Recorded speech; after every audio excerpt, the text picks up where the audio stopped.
President Obama is trying to use the economy to force Congress to do something on immigration reform. The White House using these numbers from the Congressional Budget Office. The CBO says giving illegal immigrants a path to citizenship could generate $700 million of economic growth in 10 years' time. And that will increase the labor force by 3.5% in 2023, leading to increased productivity and higher overall wages.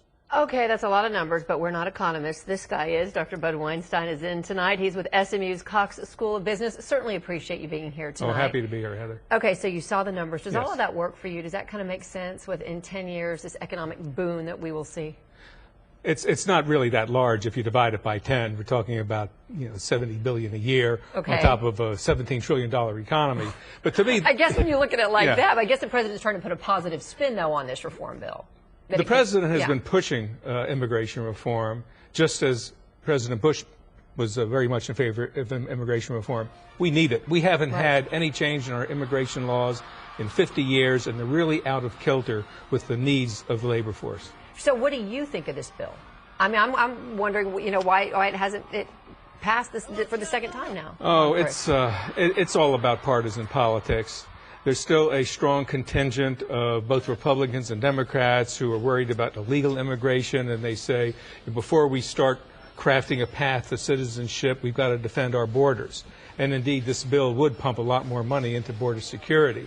I think that's unfortunate because the reality is that our borders have never been more secure, and that the number of immigrants being apprehended illegally crossing our borders has been dropping for the last 5 years.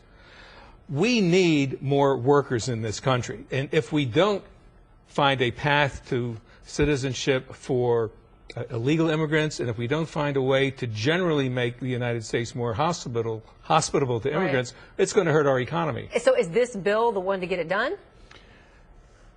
I don't know that this is a perfect bill, but this is probably the best hope we have.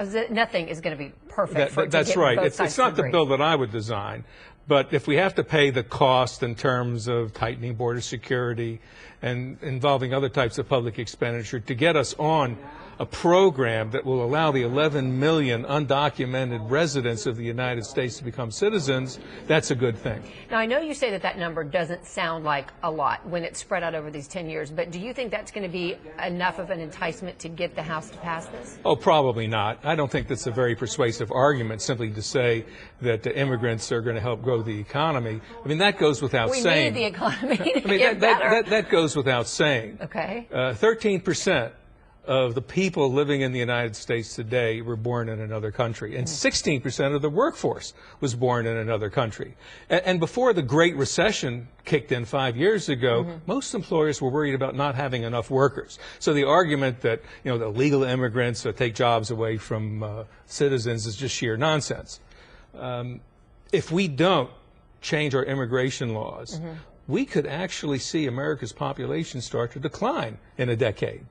Because then the immigrants wouldn't be coming in? Is that what you're thinking? If we just closed the door to immigration, or made it very, very difficult for immigrants to come in, we would see a population decline because the fertility rate in the United States is at an historic low. It's below the replacement rate.